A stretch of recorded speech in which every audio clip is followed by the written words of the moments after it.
We are recording. Good morning, good day, and good evening. Welcome to episode 180 of Tech of a Tea. Today, we have a really interesting guest. Welcome to the show, Jeremy Soller, the benevolent dictator for life of Redox? How do you actually say the name? Redox. Redox. And also a PopOS maintainer. Welcome to the show. How's it going? Thanks for having me. After dealing with that mess of your three different microphone setups, I'm happy we got to something that sounds good. I don't know what was happening with one of those where it just sounded absolutely horrible. Oh, I have more microphones if you want. Yeah, I have more microphones as well, but this is the one that I'm going to use. Too many. Yeah. Like, just you have one that works, just stick with that one. The rest of them, they can just sit wherever they are. Yep. Okay. Yeah, so I guess the best place to start is before we get into obviously like the PopOS stuff and the Redox stuff.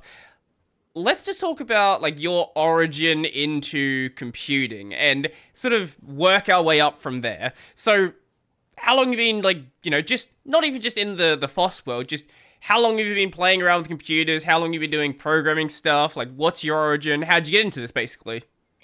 I've been messing with computers for a very long time. I don't even remember when I started.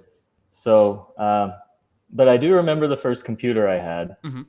I was around 10 years old, and my dad bought me a $25 laptop. And that was $25 at that time. Right. So you can imagine how terrible it was.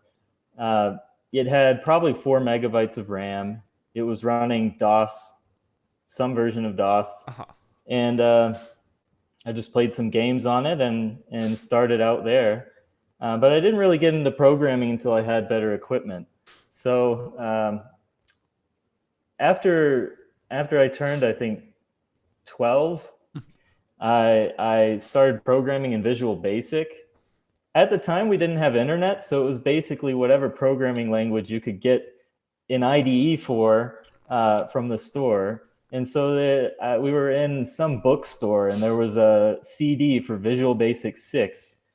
And we just bought it, and I installed it, and that's when I started. And then a few months later, we got internet. And at that point, I started to branch out. I downloaded Linux. I started playing around with different things, and I learned my second language after Basic. I can't really say I learned Visual Basic. I mean, you can't really learn something like that. It was so terrible, Microsoft kind of killed the whole thing.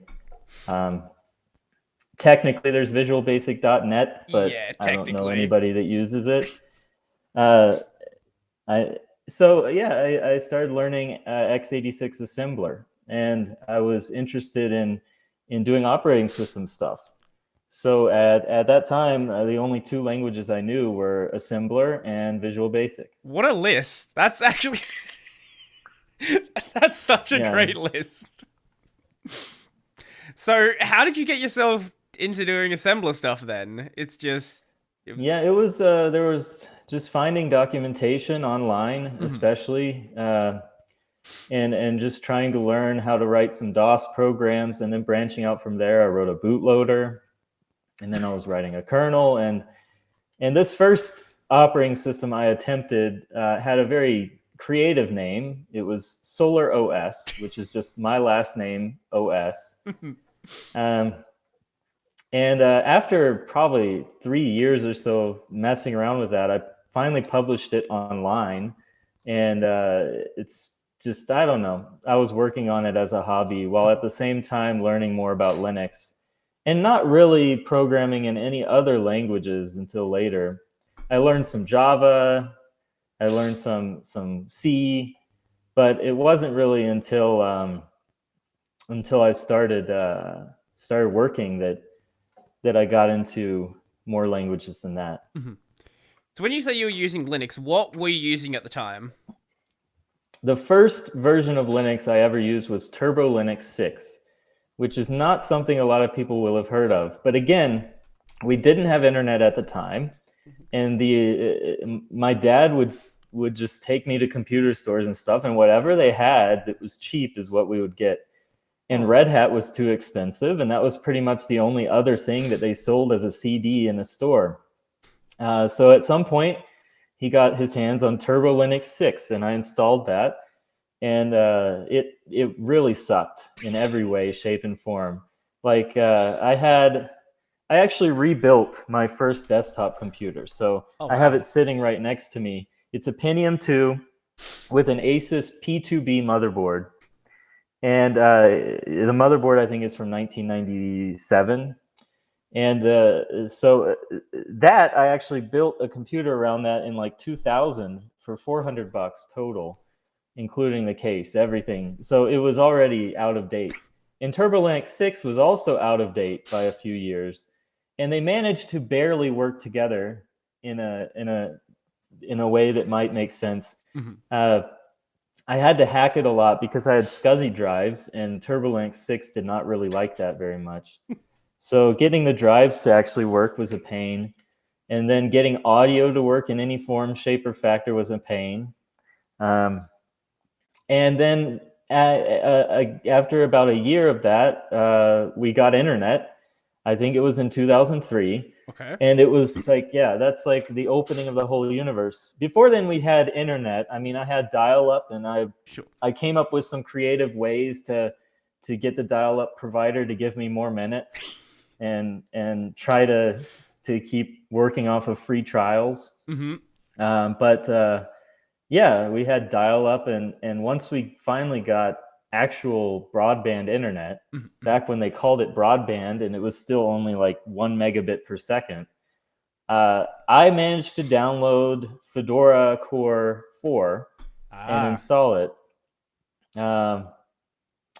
And yeah, and that was the first real Linux install I had, because without internet, it's kind of a dead system.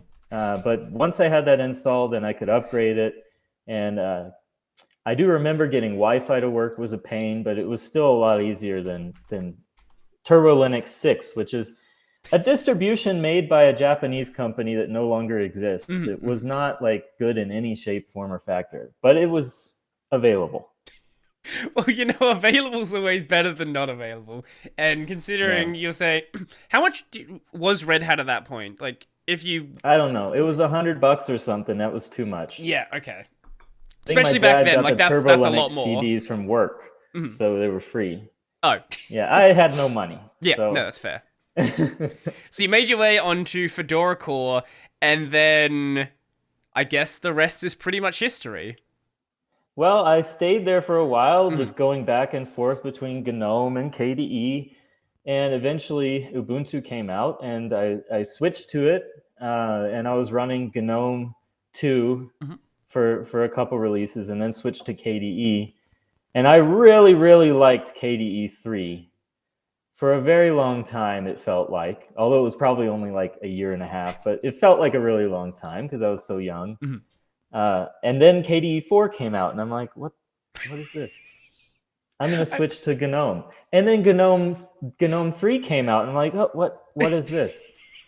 And then Unity came out, and then I switched to Unity, and I stayed there for a little bit. And then finally I warmed up to the GNOME design and went back to GNOME 3, and I was running Ubuntu GNOME at the time that System76 hired me. And I floated the idea to Carl, who is the CEO of System76. Hey, we should try to do something like the GNOME spin of Ubuntu, but include a later kernel, include the NVIDIA drivers, include newer Mesa, things like that, so that we don't have to have as many problems shipping hardware.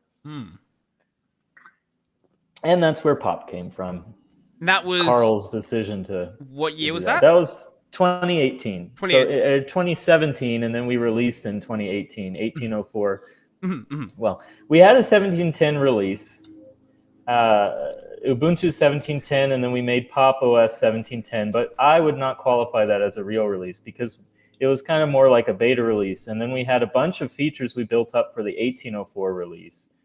So in 2018, we released it with the recovery partition, with the new installer, with the upgrade feature, So a bunch of things were built in that now are critical to PopOS. So with 1710, that was sort of just getting it like mostly pieced together. It wasn't exactly ready at that point, you would say. Yeah, at 1710, we were using Ubiquity as the installer, which was the Ubuntu installer at the time. And we were basically pre-filling it with drivers support, like the NVIDIA driver for the NVIDIA ISO. And we were also doing some modifications to packages running on the system for new drivers for things. Your audio just got way louder for some reason. I might have to move. Ah, Like there's someone mowing outside. ah. Yeah. If you want to take a quick break, we can, unless... We might have to, yeah. I'm going to have to go upstairs. Okay, totally fine. So, you're talking about the 17.10 release. You're saying you're getting, like, driver modifications in with Ubiquity, and... yeah, that's pretty much where we were just at. Yeah, it was a rebuild of the Ubuntu ISO. So we downloaded it, extracted it, replaced some files, and then recreated it. And it wasn't really PopOS yet. It was more like a beta release. And then 1804, we were creating it entirely from scratch. So very different process.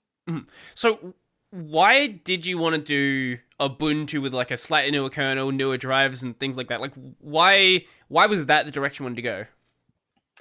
Well, we shipped at the time Ubuntu systems, and we couldn't ship Ubuntu because Ubuntu wouldn't boot on a lot of NVIDIA systems, at least at the time. And Ubuntu would not work with a lot of the newer CPUs we were getting. We would get the hardware within days of it becoming public, that the hardware even existed, and then Ubuntu's kernel would not change for the whole release cycle. So we would have to, no matter what, inject stuff in. And the way we were doing it before was to install Ubuntu and then install a PPA that contained a driver pack that updated some things like Mesa, the Linux kernel, and other related things. Right, I'd never really considered that from the perspective of a system integrator. Because, you know, most of the time you're going to be able to get Linux running pretty early, but when we're talking about a distro like a Ubuntu, usually like Intel will put out like a big wiki page, be like, this is what you need to do, these are the extra packages you need to install. Huh. No, that actually makes a lot of sense then. So that sort of was the origin of PopOS, and then from there, like, did you ever expect PopOS to sort of grow into what it is today, or sort of was it just intended to be that sort of, we're making this to make the system integration a lot easier? It started with we want to have something where a user can download the installation media and it will boot on all of our computers. Right. And that was it. And the answer was we have to update it more regularly. And Ubuntu does a lot of wonderful things, and they're very good at supporting hardware. But the update cycle for their ISOs is too slow to support new hardware. So if you want to support the new hardware, you get the Ubuntu ISO, you add something like no mode set to the kernel command line, and then you boot it, and then you update it, and then you install the NVIDIA driver, and then you reboot and you remove no mode set from the command line, and then finally you have a good working system. And this was that's also basically what we have to do with our Ubuntu installs still, but we've streamlined the process because our installer can install like our PPA along with Ubuntu for all of our Ubuntu installs. And then for all of our Pop installs, it's all out of the box. Everything works. And so this was really how do we make the reinstall process so simple that any system integrator could take PopOS and install it on their hardware. And that also led to some things like the HP Dev 1, where they could take PopOS and modify it the way they wanted to, and then every PopOS ISO installs on that piece of hardware the way that team wanted it to. So we've integrated all those things in, whereas if you have something like Windows, Ubuntu, Fedora, I mean, those are like it's a generic image, and it may be missing some things for a particular piece of hardware. So PopOS was to integrate things that were required for our hardware, but it turns out that our hardware is so heterogeneous that there are so many different pieces to it. Like we have laptops that have AMD CPUs, Intel CPUs. We have laptops with NVIDIA GPUs. We sell desktops with AMD, Intel, and NVIDIA CPUs and GPUs. It's a very wide spectrum. And on the desktop side, we have different motherboard manufacturers we work with.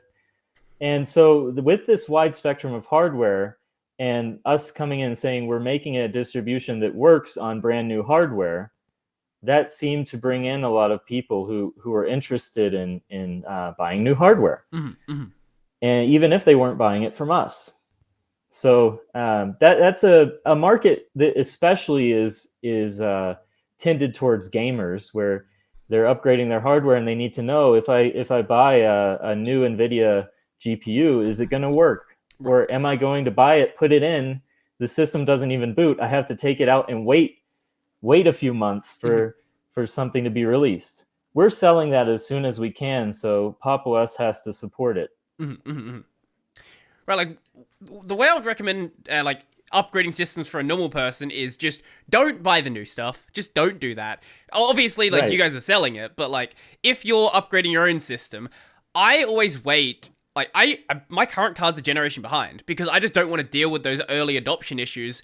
Even though Arch is going to have those fixes pretty quickly, there's going to be issues along the way. The drivers might be a bit buggy, and I just personally don't want to deal with that. But if you're going to be selling hardware, like you need to make sure that process is going to be as smooth as possible, especially for those people who do want to buy like the latest system that is available.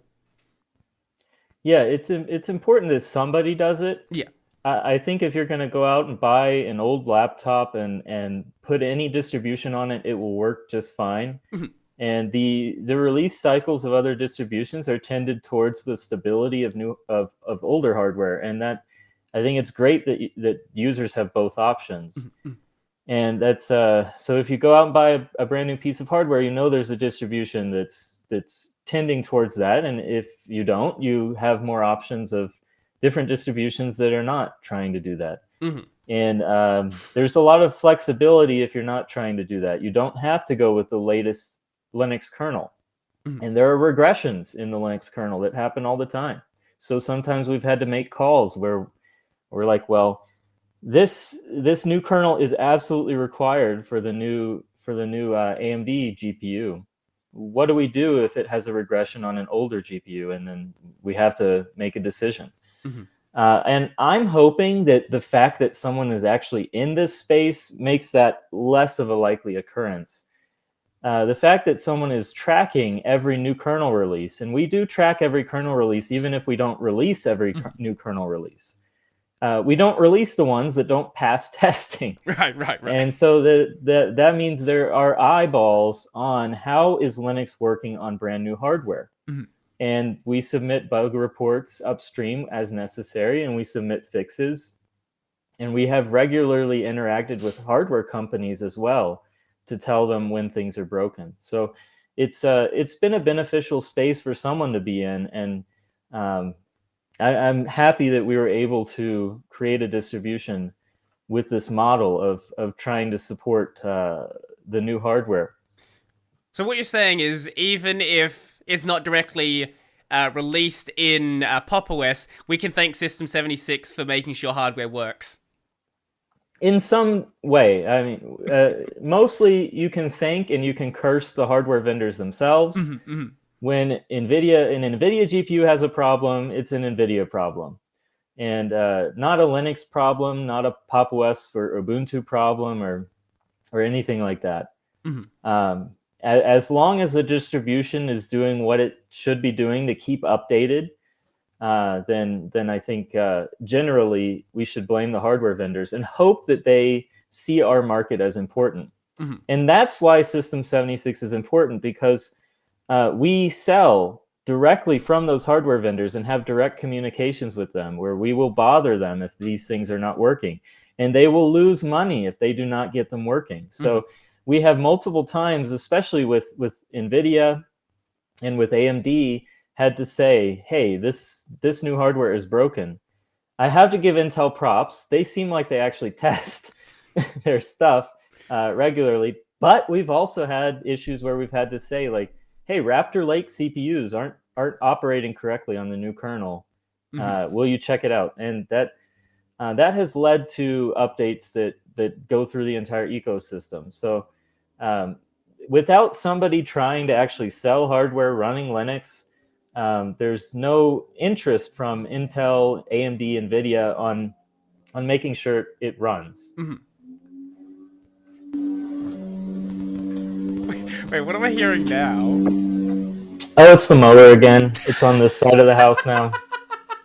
It's a lot quieter though. So I was in the basement before, and the fence is right there, and then they were on the other side. So now I'm on the top floor. So well, let's hope they don't have that much grass though. they got to be finished soon. All right. Surely. I think they'll be done in a couple seconds. Okay. Okay. So with PopOS, so PopOS is a downstream of Ubuntu. At what point did the Pop Shell come along? Pop Shell we created for 2004, and the purpose of that was a lot of us had not been using GNOME for a while at that point. I had switched to i3. I know some other people had switched to different tiling window managers, and the question was, well, if our engineers aren't using what we're shipping as the default, what can we do to make it interesting? And the answer ended up being tiling for at least for our engineering team. And it was very important that the tiling would be automatic. I've seen some other designs where you create windows and you choose where they go, kind of like the Windows 11 design. The Windows 11 now, basically the only feature they introduced beyond what Windows 10 had, which they could have just introduced to Windows 10, so I don't really know what the point was. But anyways, the only company I feel comfortable to flame regularly is Microsoft. Everyone else is okay. But yeah, they released Windows 10 and everyone had to pay for it and update, and you don't get to use hybrid CPUs like Alder Lake properly because of somehow the new scheduler or something wouldn't go back to Windows 10. I have no idea how that stuff works. Like, why couldn't they just release an update to Windows 10 that makes the new scheduler work? But anyway, they have a little selection utility to select where windows go, and that's what I would call manual tiling. You select a window and you choose how to tile all the windows together. Right. Automatic tiling in PopOS is a little different. You create a window, it positions it automatically. And it positions it based on what window you have focused right now. And it tries to preserve a aspect ratio. So if you create a new window and you have a very wide window that you have focused, then it will split it in half vertically. And if you have a very skinny window, it will split it in half horizontally. So that automatic tiling was something that i3 did not have without some extensions. There is an i3 auto tiling script that I use that works really well. Wait, is it the one just called like auto tiling or something? i3 auto tiling. Yeah, I use the same thing. I have it linked for my dot files. And I've set up basically every desktop environment that I try with the same kind of settings in my dot files. So I have KDE, and I think I have a KWin tiling script that does essentially the same thing with all the configuration to do the same thing. I just like the way it works, and we're porting the same system over to Cosmic. So with some improvements, some major improvements, like the ability to tile things in 3 wide or 4 wide, whereas before the pop shell script would always divide things in half. Right. So you're sort of just giving the user more options in the way they want to lay out their windows. Right, and a lot more tight integration into the system. A big reason behind Cosmic is that we just grow tired of writing JavaScript that runs inside of a single environment. And wait, hold on a second. Is that what GNOME plugins are written in? Yes. Oh. Pop Shell is written in TypeScript and transpiled to JavaScript. Right. And then the JavaScript gets inserted into the runtime of GNOME Shell. So Uh-huh. GNOME Shell plugins are all hot loaded into the same process space, all running one JavaScript unit, no multi-threading or anything. Every extension is running in one JavaScript context. Wait, So so if one of the plugins were to crash, would that take yes, everything down? yes, Okay. and it happens. It happens. Right. Okay. So yeah, it happens a lot, I'll have to say. And that's a major reason behind the designs of Cosmic, which are to attempt to modularize this so extensions can be added as separate processes. Imagine that. Yeah. Which is, I mean, it's something that's been going away because even KDE is doing a similar thing Mhm. where they're injecting scripts directly into the same process. And often it's the same process that's the compositor, either the Wayland compositor or the X11 server. Uh-huh. So it goes down, everything goes away. So you download your make my desktop pretty script or extension, Mhm. install it, and it crashes, everything disappears, and every process dies, and you have to restart the compositor. It's a I don't want to flame them because I understand the reason behind it and the rationale behind it. It is a simple mechanism to understand. It is relatively easy to write extensions, Mhm. but because there's no separation between extensions, it's also relatively easy for extensions to have bugs that can affect the rest of the shell. Mhm. And so there are pros and cons to this design. And a more modular system is more difficult to write each individual extension and more difficult to design an API that they interact through. But we will have each extension running its own process space. Mhm. So if it crashes, it's not going to bring down the whole shell. It can be restarted. None of the windows go away. Mhm.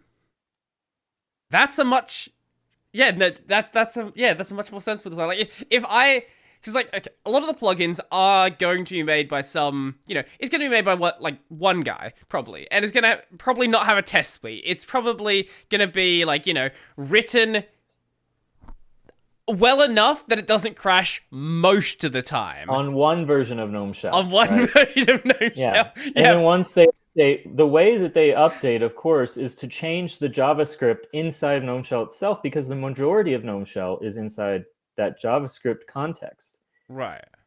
So they are making modifications to the internals of GNOME Shell's JavaScript context. Uh-huh. The things that run inside that context have to adapt to the new context, to the new code. Because if you want to, for example, put an indicator in the top panel in GNOME Shell, Mhm. the only way to do that is to modify the JavaScript object that is the panel. Mhm. Mhm. And if they change the way the panel is named or any element of it changes, you may have to rewrite that extension. Mhm. And so there are some very creative ways that we have had to adapt to new GNOME Shell updates because they don't change the internals based on the way extensions work. Mhm. They change the internals based on what their goals are, and then the extensions have to adapt. Right. And that model has eaten up like it came to the point where porting all of our extensions took up the majority of the 6-month release cycle. Right. And then well, porting them and then testing them as well, making sure they're actually stable. Yeah, exactly. Right. So at what point did Cosmic become an idea? Because the name Cosmic, I know you guys have been using since before the new Rust Cosmic thing. So when did you guys start referring to the PopOS thing as Cosmic? Well, when GNOME 40 came around, we Mhm. wanted to preserve some elements of GNOME 3.38, particularly the ability to have vertical workspaces. And this created a design that we needed to name, and that name was Cosmic. Mhm. And over time, that design has eaten up a lot more things and led to the development of a new desktop environment. But for the very first release, it was just to change a few of the elements of GNOME Shell to more to better mimic what we wanted to do. Now we've expanded, so we'll have both horizontal and vertical workspaces selectable per monitor. Mhm. And then we will have a lot of other configuration options, but the primary change in GNOME 40 that led to the creation of the Cosmic GNOME Shell extension to try and preserve the 3.38 design was the switch of the workspaces and the view too, where it zooms out all of the workspaces at the same time. So yeah, it was mainly our start at creating a desktop environment through any means possible. And Mhm. Cosmic was the name given to that. And the first version of it was just to continue down this path of trying to modify GNOME Shell to do what we wanted to do. Right. And then libadwaita came out, or at least information about it came out. And I'm not going to talk about it because it's been talked to death.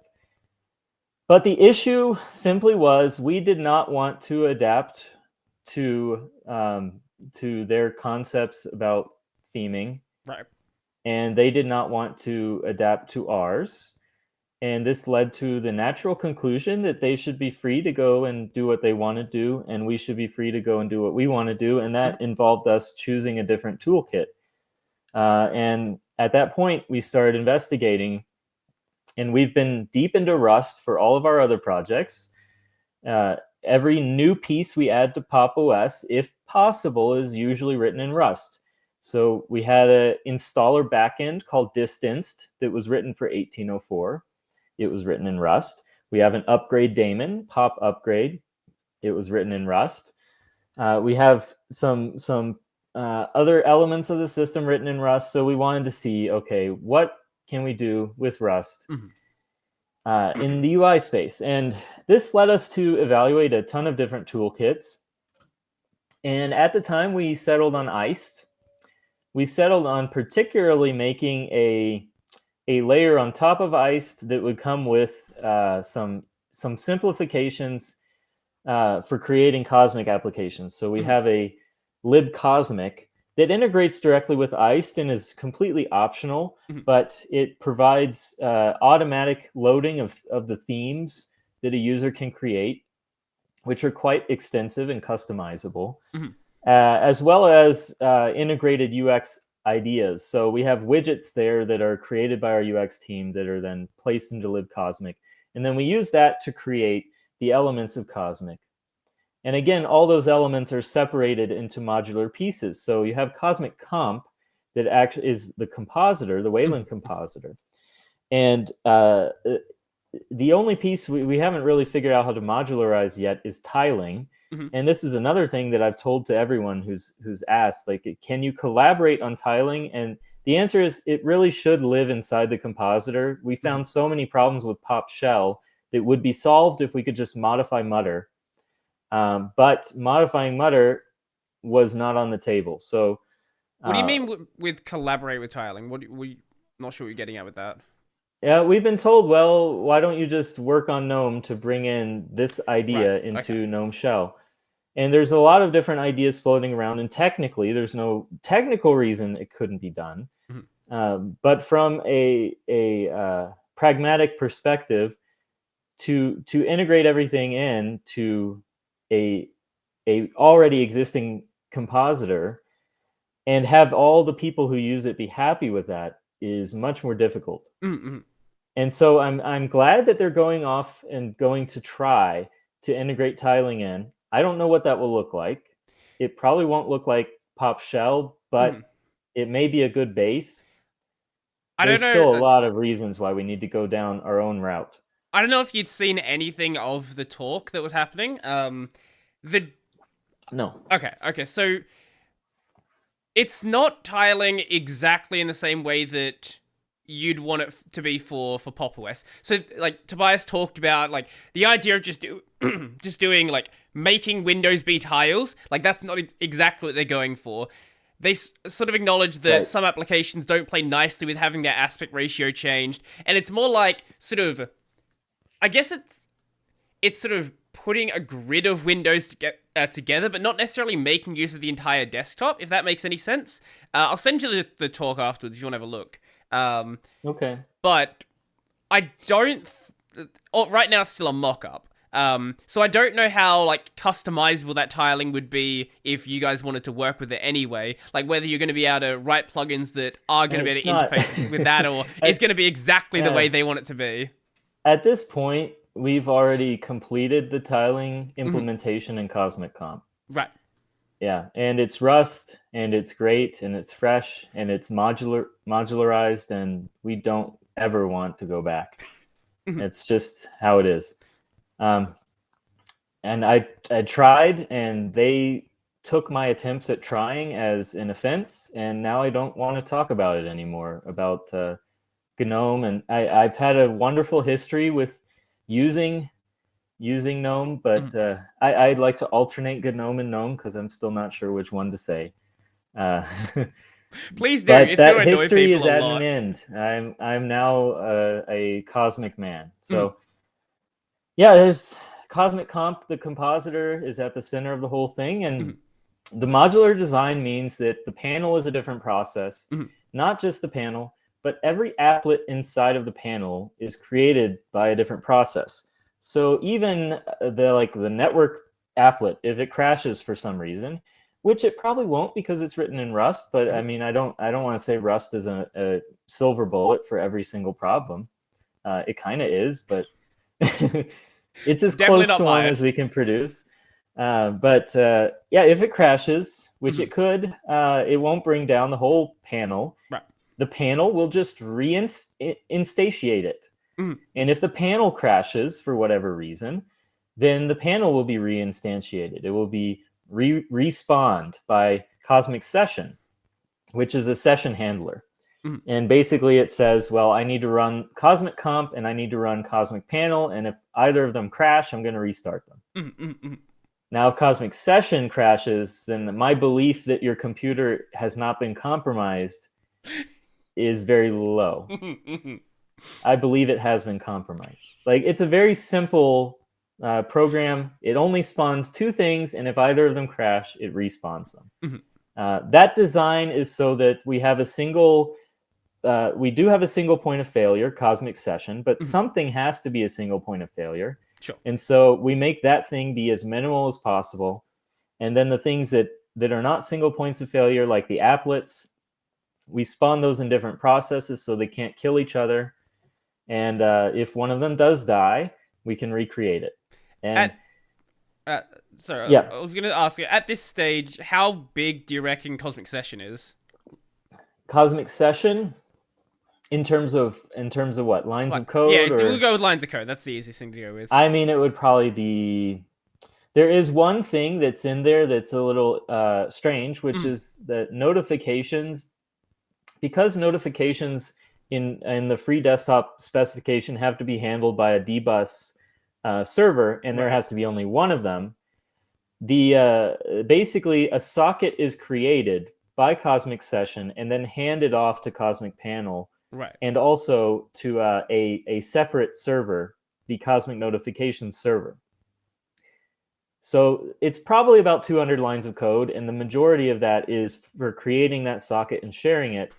And then the socket on the Cosmic Notifications side, that server creates the dbus interface, which there has to be only one of them. But then the panel can communicate over the socket, so there can be multiple consumers of the notification data.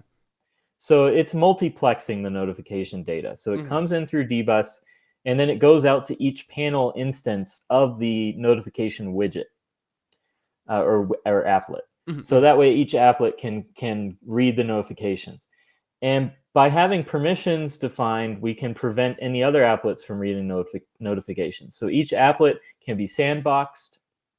And this concept is primarily important because we want to have third-party applets be available. So they're going to be sandboxed such that they have permissions like it can read the screen, or it can communicate with audio devices, like changing the volume, or it can read notifications, things like that. Okay, that makes sense. Well, there's a couple of things I want to unpack throughout that. I was going to ask, but you pretty much answered it anyway. I'm sure people have asked you why make your whole own separate thing and not just fork off of GNOME, but I think that's been made pretty clear throughout some of the stuff you've said. But I do want to go back to the whole using Rust. Like, why was it Rust why is Rust the language that you guys were drawn to?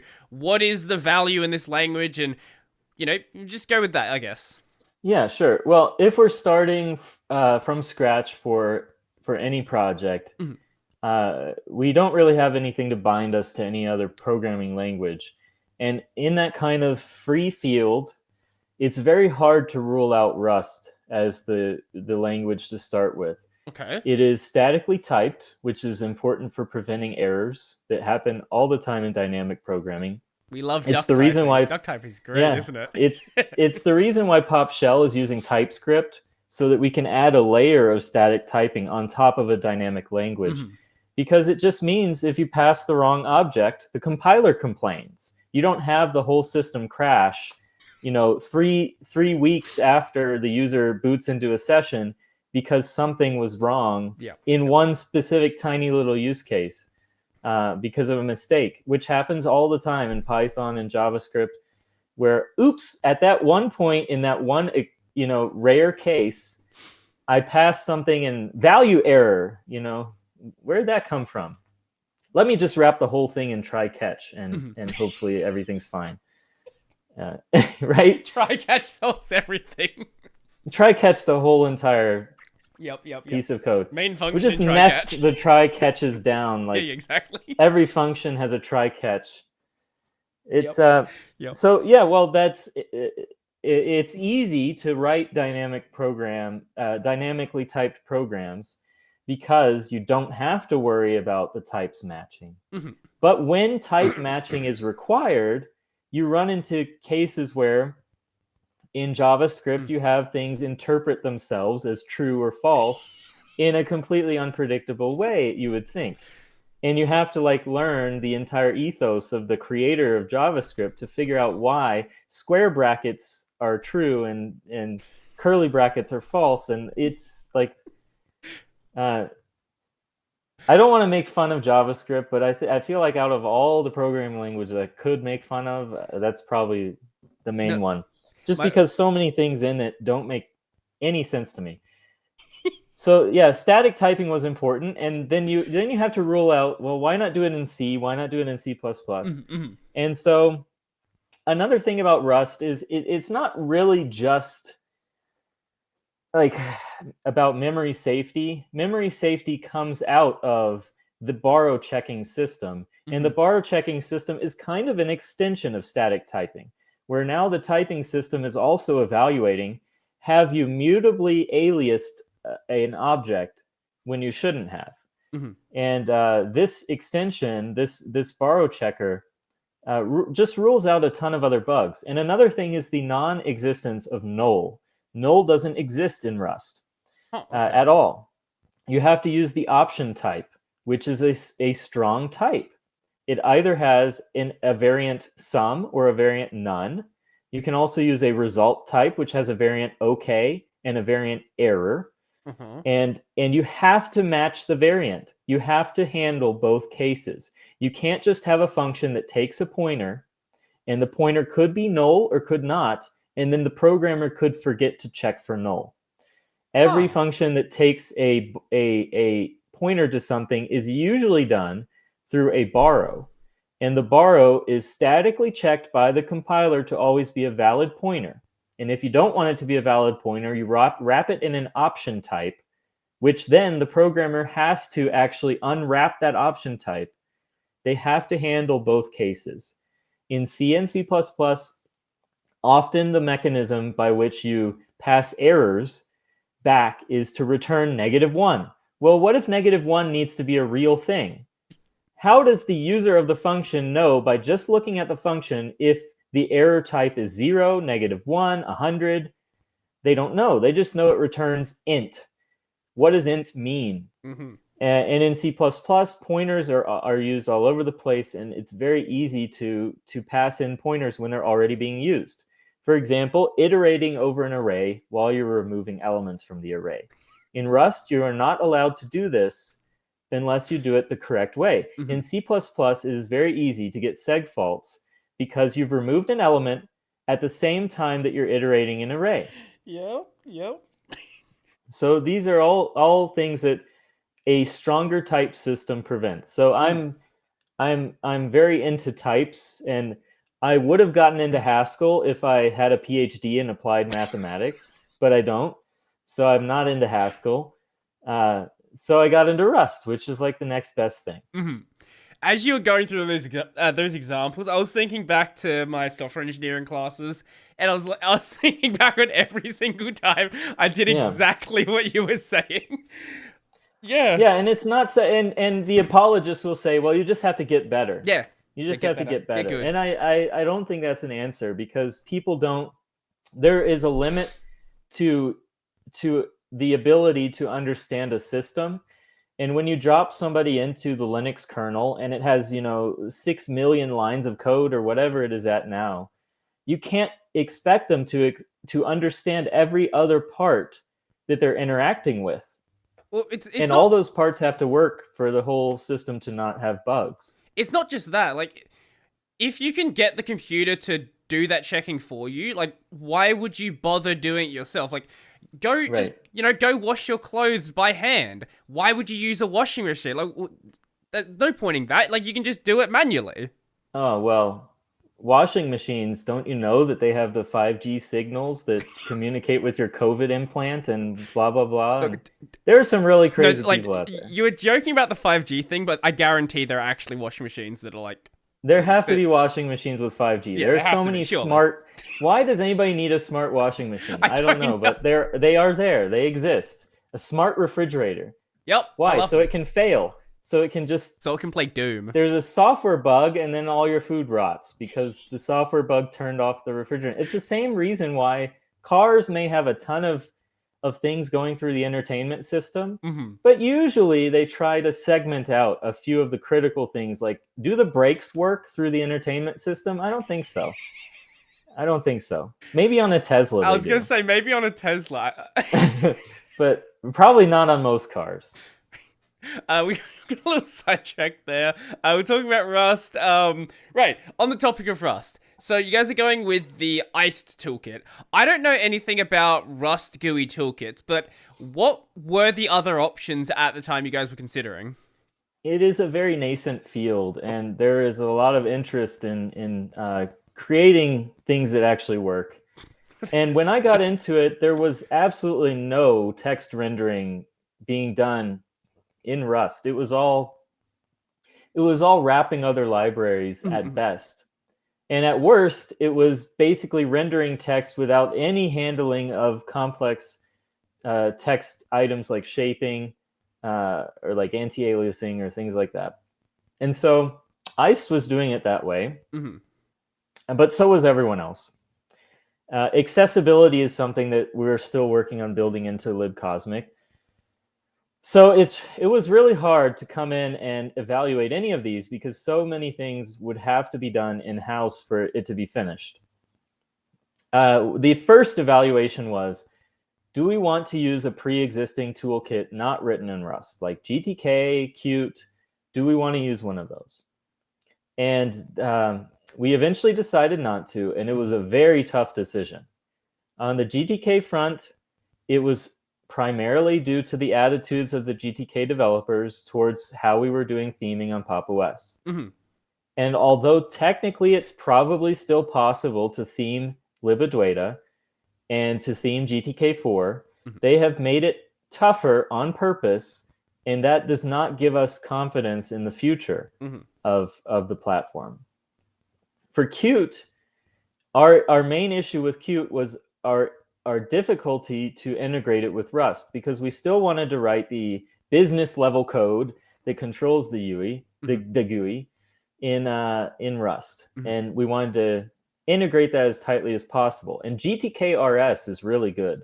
It was easy to use. GTK wrappers for Rust. Mhm. But we just didn't trust the platform, and for Qt, it was difficult to use the wrappers for Rust.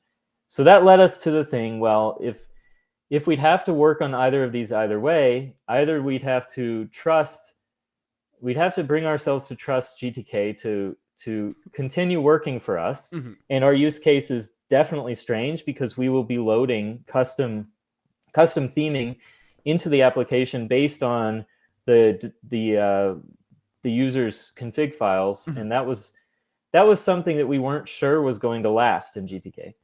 And then yeah, on the Qt side, we would have to do work to improve their bindings for Rust. Let's look at the work we have to do for the Rust toolkits. So that led us to several different toolkits, Iced and Slint being the major ones. And I still recommend everyone to take a look at Slint. Okay. I think for a lot of applications, Slint is a better choice. Iced integrates directly into Rust. Slint has a layout language. Mhm. And I think depending on your preferences, one is going to be easier than the other. And for us, we decided to go with Iced. At the time, it seemed to be a more flexible option, but Slint has done a lot of work recently to improve. So now it's kind of, if I was going to recommend a toolkit, it would be either Iced or Slint. And we had to flip a coin and decide to go with one. Mhm. We went with Iced, and Did you guys do any we like had, prototyping early on just to mess oh around yeah, with the languages? we did Well, the prototyping. Qt We did libraries. prototyping in GTK, and we did prototyping in Iced and in Slint, and the ability to wrap Iced in another library was particularly impressive. Mhm. Just the way that it exposes things, and it's composable at a code level. Mhm. Mhm.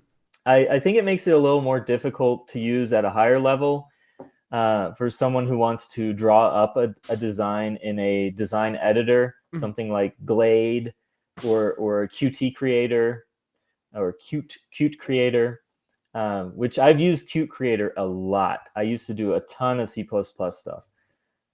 So anybody from the C++ world who's mad about the stuff I say, just realize I used to not understand, just like you. But now I know the glory of Rust. Uh, so yeah, I'm aware of those, and I think Slint, they provide like a website editor Mhm. to mock things up, and they did some work to integrate our Cosmic theme, and that was recently something they published, and it looks really great.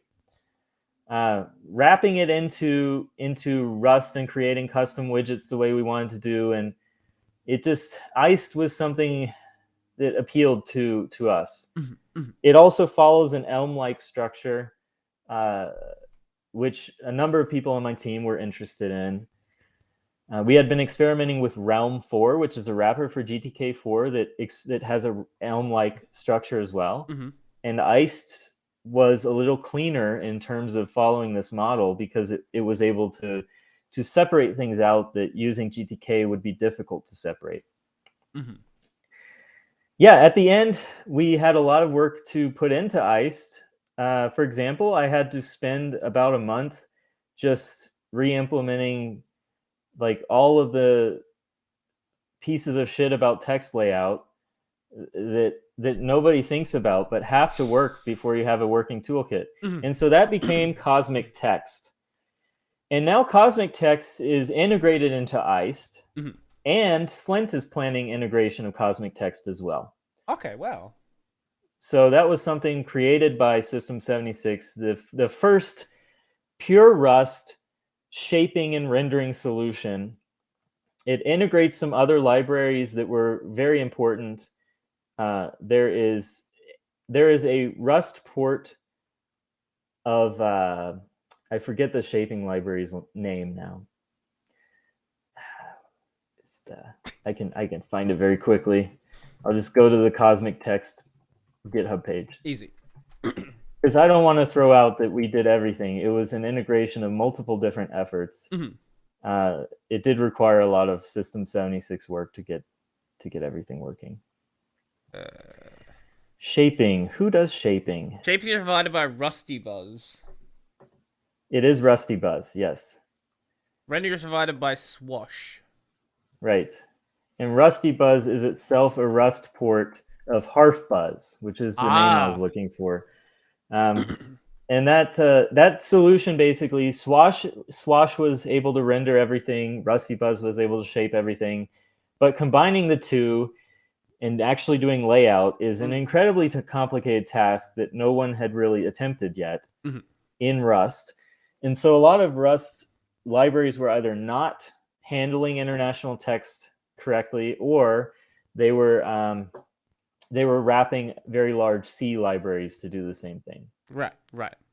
And you can use GTK and just do that, and GTK RS, but then the majority of your code is actually C. And you're using Pango and Cairo and Harfbuzz and FreeType and those C libraries to handle shaping and layout. And font fallback is another thing that people usually don't think about, but is something completely integrated into Cosmic Text and not from an external library. So you have to scan the system for all fonts, and you have to have a list of fonts that are preferred for each script. Right. Like if you have Hindu script, you need to have a set of fonts for every operating system that are preferred, and you need to find which font has the right character. And you need to do this for every single character. So it ends up adding up quite a lot and being a very difficult performance problem. So caching the results of that and ensuring that every single group of characters that could be ligatured together got the right font is a lot of the parts of Cosmic Text. And yeah, so in the end, we were able to add international text handling to Iced. Slint is going to have it as well using Cosmic Text. Accessibility is something we're working on. And those are things we had to take on because we wanted to do a Rust toolkit. It was a very nascent field, as I said, still is in many ways. So whilst your goal is improving Iced for the use of Cosmic, it is having a wider effect on the general Rust GUI space. Yeah, Cosmic Text is now being evaluated by a ton of different toolkits if it's not already being used by them. So not just Iced and Slint, but also Bevy, the game engine, is looking at integrating Cosmic Text. I think eGUI, if I remember correctly. There's like two choices if you're making a toolkit. You either wrap another toolkit, or you have to do text layout in the language that you're in. And different Rust solutions do it different ways. So Iced was interesting to me because it wasn't wrapping any other toolkit. It was handling the rendering all inside of Rust. So it was using WGPU and going directly to the GPU for every operating system. And I helped to fix up this crate called Soft Buffer so that Iced could provide software rendering on every single major operating system, including Redox. So now Iced works completely 100% on Redox, and so does Slint, because there's a Slint team member who is basically tasked with ensuring that Slint is working with a whole bunch of different operating systems, and Redox is one of them. And providing the Cosmic theme for Slint is also one of them. So we'd be probably, I don't want to throw this out there and be wrong. I could be wrong, but we might be the first desktop environment where you have multiple toolkits that implement the UX style of that desktop environment. So I can't think of another one. Yeah? Yeah, I was saying I can't think of another one. You have KDE and you have Qt. You have GTK and GNOME. Yeah. You have XFCE and GTK. GTK 3. GTK 3, Right. which I prefer in some ways. Yeah. But yeah, it's usually a 1-to-1 ratio, and now we're talking about multiple different ones, and they're all going to load the Cosmic theme. And the concept is that we want to have a overall set of GUI libraries that any Rust GUI developer can use.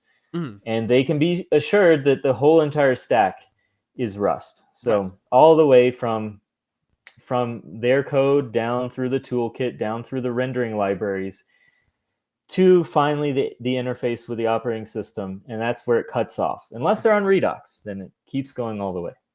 So whilst we're getting this consistency within major Rust libraries, one concern I have seen people have is, well, what's going to happen if I want to run a Qt application? Like, a lot of people are probably going to have something like Kden Live installed. Yeah, Are absolutely. you guys going to be handling any sort of, or at least trying to handle some sort of consistent theming there as well, or what's going to be the go ahead there? There is a desire to, Mhm. and the thing is, PopOS, when it releases with the Rust desktop environment, it will be still mostly GTK apps. Okay. It has to be, because we're not going to be able to rewrite every single application, Right. and it's just going to include those. And our process is going to be to generate themes for GTK and potentially for Qt as well. Mhm. And I hope the KDE team is interested in this, because we are interested in how can they port their theme over into the Cosmic's theme configuration whenever they load up Mhm. KDE, the user, so that our apps fit in. Right. And when KDE apps are inside of Cosmic, how can we port our configuration into KDE's theme configuration? I think it's totally possible. It just is something we will have to work on, and I'm very interested in doing that. Mm. No, that is really good, because I know that's like, a lot of people are really concerned because the Linux desktop for the longest time has just been Qt or Qt, whatever you want to call it, and GTK. So bringing a third player, or I guess a fourth if you're going to include Slint as well, bringing an extra player into this space, it has a lot of people worried about how it's going to integrate and what's, because I don't personally care about consistent theming. Like, anyone who's seen my desktop, it's a disaster. But I know a lot of people out there really do care about it. So it is good to know that you guys do have at least that in mind. Whether it's going to be doable, like, on a wide scale, and whatever it's going to be doable with the GTK side, it's good to know that you guys at least have that, like, in your mind as something you do want to work on. Yeah, it's something I don't see it as a requirement, absolutely, Right. because already the Linux app ecosystem it contains so many different applications with different styles and Just throw different Electron in toolkits. there, it's a mess. Yeah, it's the likelihood that a user is actually going to have a set of applications that all fit together is very low. And that's not just a Linux problem, that's also a Windows problem. It's also an Android problem. That's a problem anywhere where there is so much freedom in the creation of applications that each app developer is going to generate their own style. And I think that's acceptable, so long as we are taking whatever steps we can do to make very common applications fit in and be styled by the desktop environment. Mm-hmm.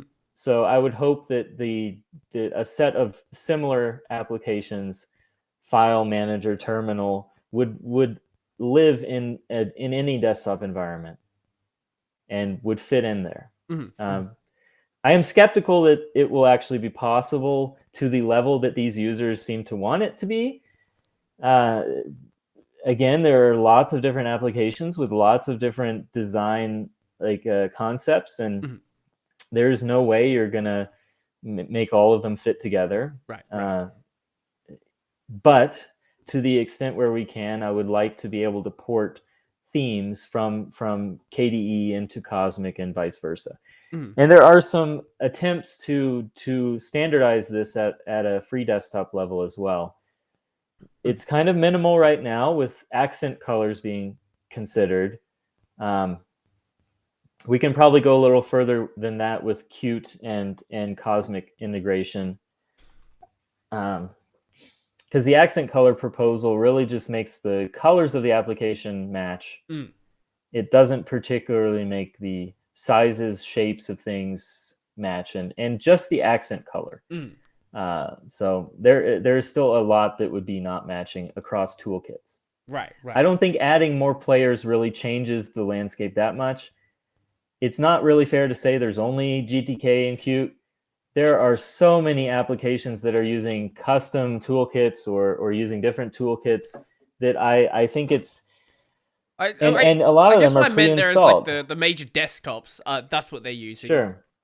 Yeah, and so I feel like it's the default set of apps that should be most concerning, and then that usually those are bundled with the desktop environment. Mhm. If you install Kden Live, you don't really want the interface to change such that it looks like a GNOME application, Mhm. because a GNOME application that does video editing will look very different. It will have different UX design That's decisions. fair. But matching, at the very least, matching dark and light mode Mhm. is a guaranteed thing. Matching accent colors is very close to being something that's standardized. Mhm. Going beyond that is something that has to be done on a per toolkit level. Like from this toolkit to that toolkit, what do we want to synchronize? Right. Do we want Cosmic to output a KDE theme file for every KDE application that runs inside of Cosmic? I'm not sure. Mhm. I think it's something we should try, but if it ends up being bad, I would easily go back on that if it ends up not looking right or not working right, Mhm. or being too much of a hassle. Right. Okay. No, that's. I think it's a good answer. Well, let's shift gears a bit. And one thing I did want to, I've got a couple of things people brought up on when I asked on like Mastodon. Someone wanted to know your take on this like recent wave of immutable distros coming out. Like you got Vanilla OS, you have Blend OS, you have Snap's new like Snap desktop thing. Like, what do you like? Do you think this is an interesting direction for Linux desktop to be going? Do you think there's a place for PopOS here, or PopOS is gonna? I know you guys had your like immutable core thing that happened early, or being discussed like earlier in the year. But yeah, what do you sort of think about this? I'm very interested in immutable systems, but I still think that the research on them has not been completed. There are so many pitfalls. There are so many ways that you run into walls, and the only way to really fix it is to build your own image. Mm-hmm. And I feel like as a user, you can work your way through those only if you're really experienced with Linux, Mm-hmm. Mm-hmm.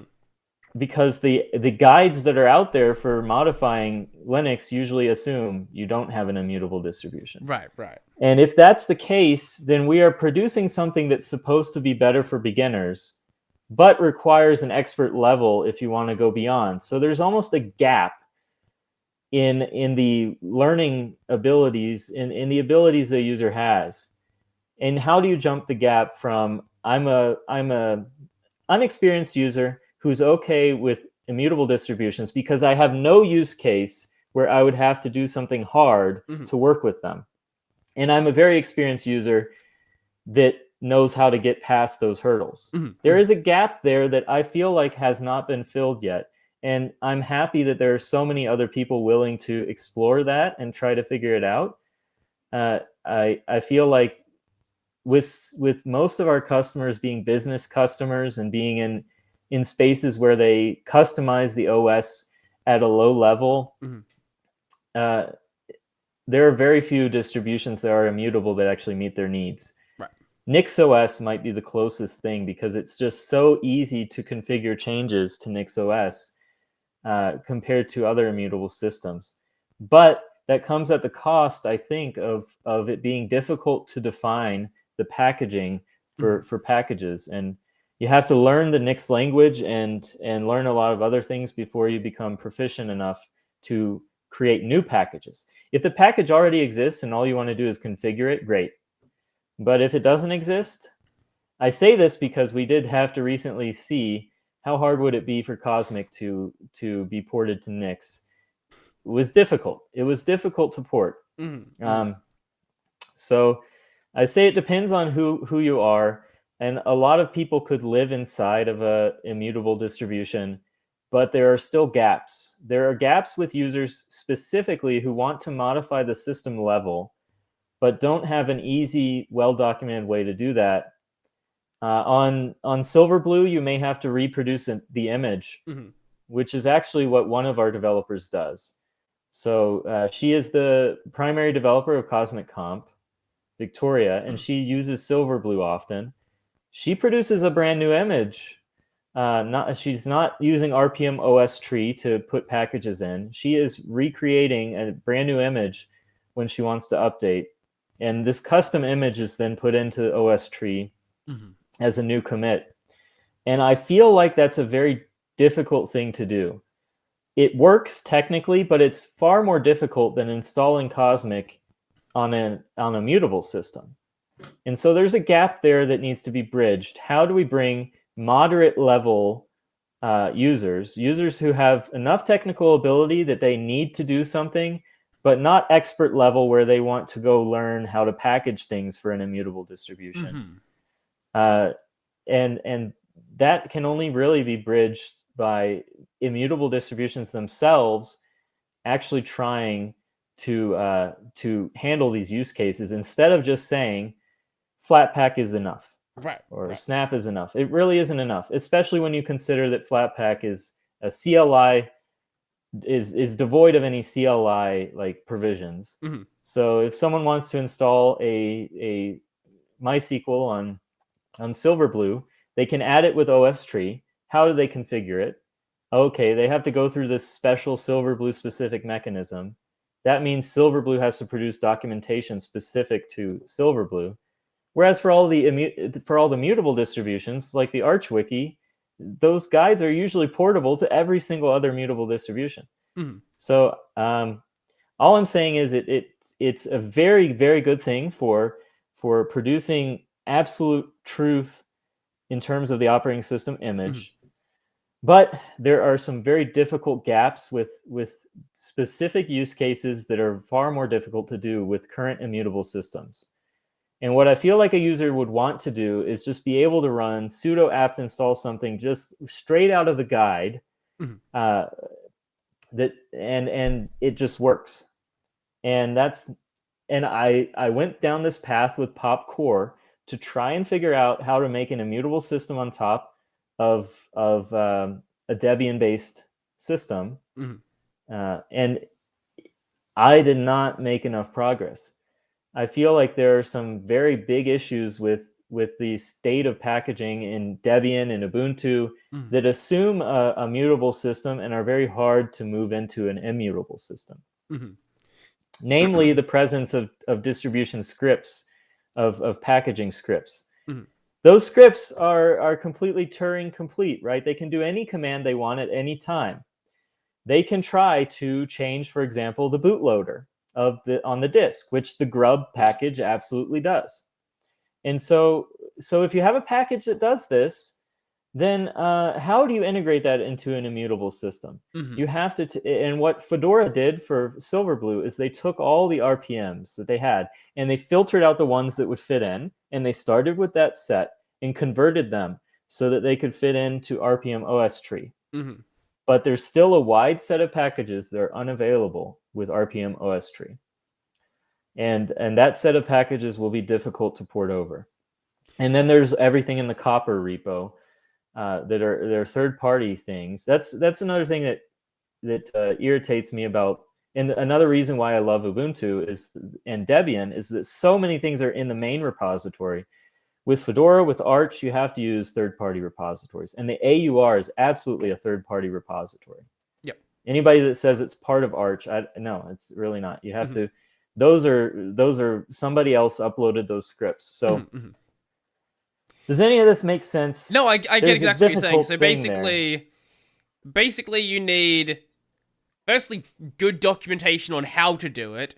Absolutely. But also some sort of more automated configuration tool for generating these new images. So you wouldn't have to go through that process of, okay, I need to read this like 10-page wiki on how to build my own image. It's more like, okay, I can run this command. It will just automatically make the new image for me. It just works. And NixOS, for the most part, does exactly that. I feel like the difficulty there is just I'm not. It takes a lot of effort to add new software into NixOS. Right. And they would probably disagree with me on that. But again, I do not have a PhD in applied mathematics, so I don't understand Haskell and I don't understand Nix. Those are the two things I don't understand. But once I get my PhD, I'll be able to get into functional programming, and when I get deep into functional programming, I'll be able to understand Nix. I did package some things for Nix for Cosmic, and then another member of our team, Ashley, repackaged them or created flakes for them. And I don't understand flakes, but the basic concept is that eventually, at some point, NixOS will support flakes, and then everything will be easier. And I'm waiting for that to happen with bated breath. Well, another thing I wanted to ask about is someone asked me, well, you guys got your Cosmic thing, but a lot of other distros out there, they'll provide other official desktops as well. Like, you know, I had someone ask me, like, is there any chance at some point that there could be like an official KDE version of PopOS or an official some other desktop, things like that? Well, it's an easy question to answer if you say if there could be a chance. Yes, there could be a chance. Okay. How much of a chance? It depends on how well Cosmic hits and if people are still asking the same question. And if they are and they're really interested in Cosmic, we've done some changes to our packaging that should make it easier to add more desktop environments in the future. I don't know if they would be official or unofficial, like community spends, but they would be there and they would be fairly well supported. Okay, easy enough. Yeah, I know you guys are very focused on Cosmic right now, so I didn't think there would be like anything you could specifically say on that, but I guess we should probably at some point talk about your other project you're involved in. Because Redox. I had a surprising number of people ask, like, I didn't know there were this many people that were interested in it. I really didn't. Oh yeah, of course. No, like it's a really, I guess like I personally haven't done like a ton of research on it myself, so why don't we just start with the basics of what is this project? So RedoxOS is a microkernel and a complete full user space that is written primarily in Rust. And that's the basics of it. And the history is that I needed a first project to do in Rust, and I didn't know how to write a hello world, but I knew how to write an operating system. So I started there. The first project I wrote in Rust was I took somebody's bootloader sample and I ported over all the code from my other operating system into it. So it had a simple GUI, it had like mouse cursor moving around, keyboard, but it was basically a unikernel. Everything was inside of the bootloader. And then I rewrote the whole thing to split it up so that, and I decided to go from the absolute insane side of unikernel to the absolute insane side of microkernel. So I split it up so that everything was in separate processes, and it grew from there. Well, I was gonna ask you why you made it, but I guess you, why is a hard question. Yeah. Why does anybody do any programming when we all know that humanity is doomed and probably only has another 60 years before we're cooked off the planet, either via climate change or nuclear explosions or something else? But why? Well, it was fun. I needed to learn Rust. Why not write an operating system in Rust? And I so my I like friend, you say that as just like a casual thing. Why not write an operating system in Rust? That's just, you know. I mean, yeah. Why not write a tic-tac-toe program in Rust? Why not write a calculator in Rust? It's just I don't know how to do that. How do you even tic-tac-toe? Game's too complicated. It's too complicated. Yeah. Okay, sure. I feel like the major thing that drew me to it was that at the time, the only thing that was running in like very low level Rust was that demo program that I found called Rust Boot. Right. And all it was to basically be a bootloader and print some text on the screen. And I'm like, okay, well, that's interesting. I'm doing that in assembler. Why don't I try this new language that my friend recommended, who is a Haskell fan because he has a PhD in mathematics and can understand it. And he recommended I look into Rust. At the time, I was very deep into C++, and I was trying to figure out what kind of rules would I need to add to C++ to make it operate the way I wanted. So I wrote a specification and a set of scripts called the safe object language. Boy, was I wrong. It wasn't that safe, but it was safer. It should have been the safer object language. And what it was basically a set of lints that would run on top of C++ code and say when you did some stupid stuff. And I was very, very short into this project when he sent the link to Rust, which was still in like alpha stage to me. And I took a look at this project and I'm like, well, wow, Rust sounds like exactly what I wanted to do, but done a lot better. It's already done and it's there and it's ready. And so then I started looking around because the only thing I was really having fun with was operating systems at the time. So like, well, where is all the operating system code written in Rust? Oh, nobody's doing it? This irritates me often. It is a very empty space. There are very few people actually interested in low-level stuff, and they're all employed. They're not doing it as a hobby usually. So it's like you can find a lot of stuff in the open source world, but when you start to look for operating system stuff, it is just a handful. It is a handful of operating systems, and they're all written in C. So I was like, okay, this presents an opening. What if I try to use this language that supposedly has all these wonderful properties and it was, in my opinion, even higher level than C++. Although a lot of people would disagree with me, it felt like it was higher level.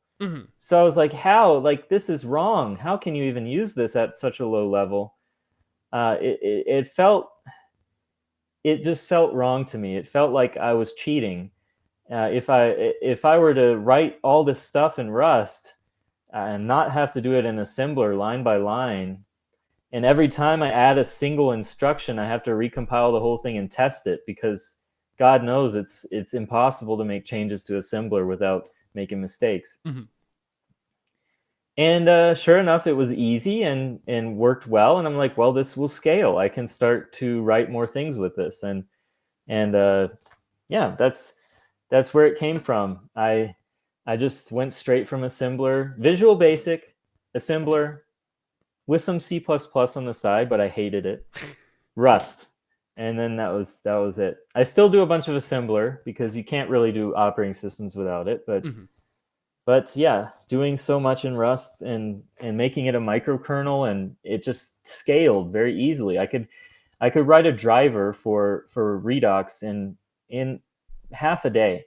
So I had a network card that was in one of my old laptops. And this is another thing I love doing with Redox, is seeing how old I can get stuff to work. And I had a driver for the RTL 8169, but it had an RTL 8139. So I'm like, okay, I'll write a driver for it. I download the data sheet. In about 4 hours, the driver was done working on the real hardware, and that was it. It was a new process, new modular component running in user space. No changes to the kernel required.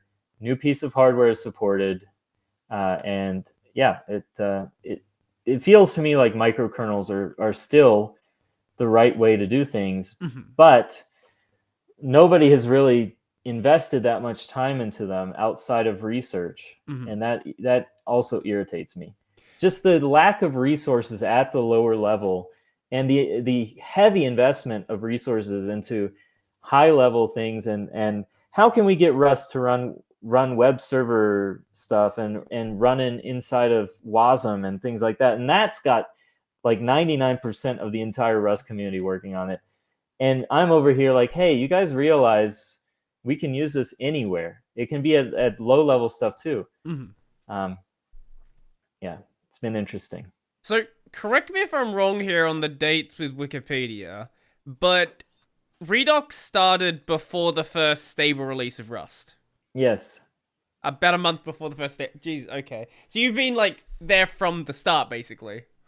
It was a little earlier than that because the first public commit I have was probably, it was like a few weeks after I had started the project. Mhm. But yeah, it was somewhere around April 20th of 2015. Mhm.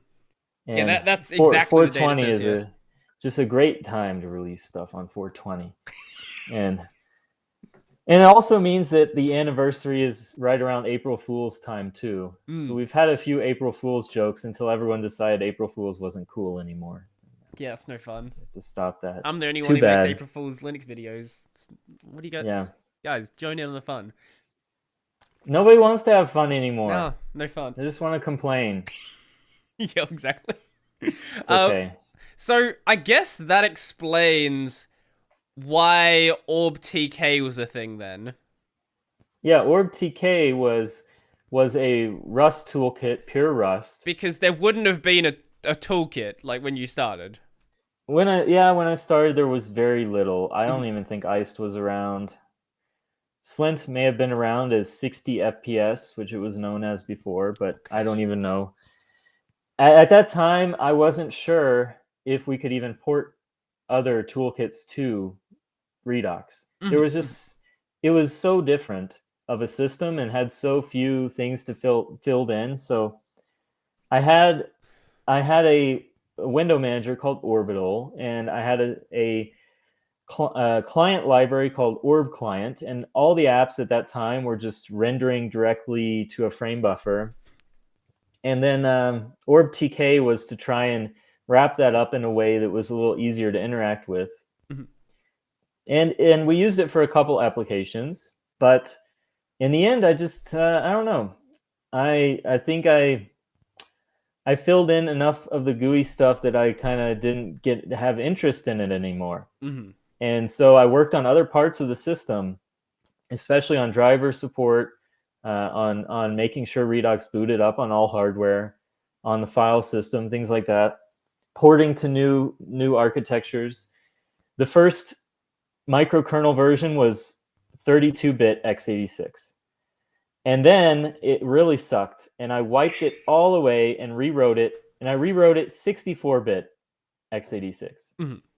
And then I got so bored with new computers that I added in 32-bit x86 support to it again. So it's been a cycle. Wait, why did you get rid of the 32-bit in the first place? Well, it was terrible code. So the kernel had to be Fair rewritten, enough. Fair enough. especially the memory management. It was just too many problems with the memory management.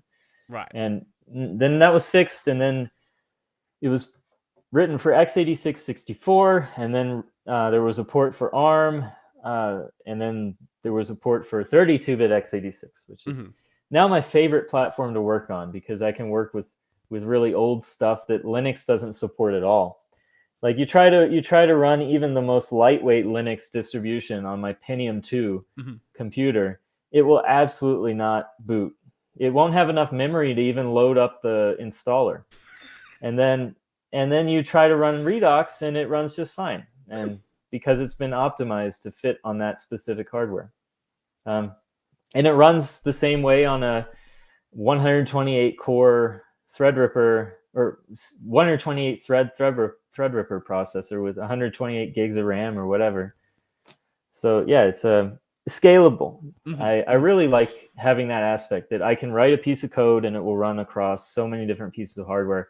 And now I have iced programs running on that Pentium 2. It's kind of nuts.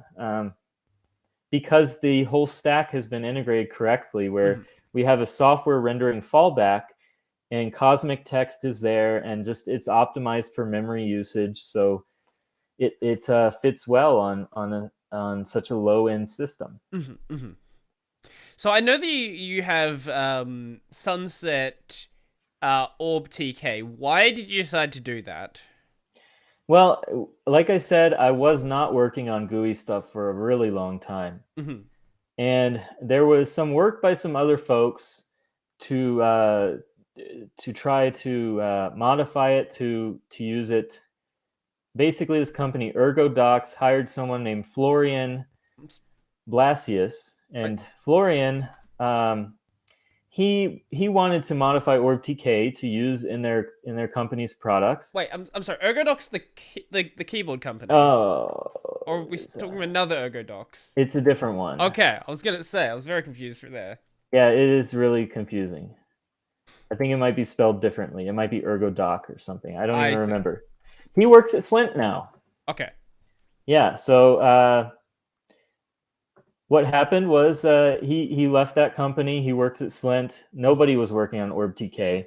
So I'm like, okay, you're working at Slint. We already chose Iced as a toolkit because OrbTK wasn't up to the task. Now Redox is going to target these two toolkits. Mhm. So I made sure Soft Buffer and Winit, which are two libraries, and Cosmic Text were all working on Redox. Mhm. And by doing that, I was able to ensure that Iced would run on Redox. Mhm. Mhm. Slint also could reuse the same libraries, and now it's running on Redox. So now we have the opportunity to port Cosmic applications directly to Redox, so I don't have to write applications specific to Redox, and that means I can actually get paid to write applications that would be ported to Redox rather than being interested in other things. For Redox, I'm usually interested in low-level things because I feel like we should be bringing in the GUI from a third-party source. It's not a critical aspect to Redox to prove that there can be a Rust GUI. Right. It's a critical aspect to prove there can be a Rust kernel and Rust drivers and the low-level parts of Rust. And if we have a Rust thing being developed and being paid for by another company, why not just bring that in? Mm-hmm. And so now the plan is to try to bring in as many elements as from Cosmic and written in Iced, written in Slint. And people are confused about that. And really, the two options are both equally viable. It's whichever one you prefer. Yeah. I know there was a question on Fosstodon or on Twitter about, so for Redox, which one are we supposed to use, Iced or Slint? It's like, well, both. Whichever. That's the nature of finally having enough toolkits. Mm. You're not tied to one, and hopefully Redox will have much more toolkits to work with in the future. Mm-hmm. Well, let's shift gears to the microkernel design, because I guess you sort of were talking about this in another sense with when you're talking about GNOME. With GNOME's effect, obviously it's not a kernel, but it's that same monolithic design where all of the plugins are running as that single process, and if something goes down, it all goes down. Linux is the same way, where you have your drivers in the kernel, the driver crashes, goodbye Linux. So why is it that you feel this way about the microkernel design? Obviously that is one aspect of it, but I'm sure there's more to it than just that. Yeah, the reliability concerns are very important. That it is possible for monolithic kernels to try and sandbox their drivers, but at the end of the day, when you're compiling all these things into the same process, the same program, there are limits to what you can do. Mm-hmm. And so having a well-defined interface between different driver processes, that means that they're not relying on each other in any way, shape, or form, and we can swap them out very easily. Mm-hmm. We're not trying to define something inside of a space where any driver could decide to go around those definitions. And I feel like there is a lot more work that has to be done up front to define an interface like that. And this also continuously has to happen as we come up with new problems that can't be solved without having new functionality. But that was a very short period of time.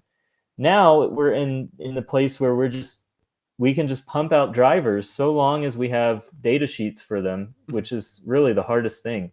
is to get hardware companies to actually describe what their hardware does. They will dump in a huge file into the Linux kernel, and okay, here's this big ass file, it works, but it's not really portable.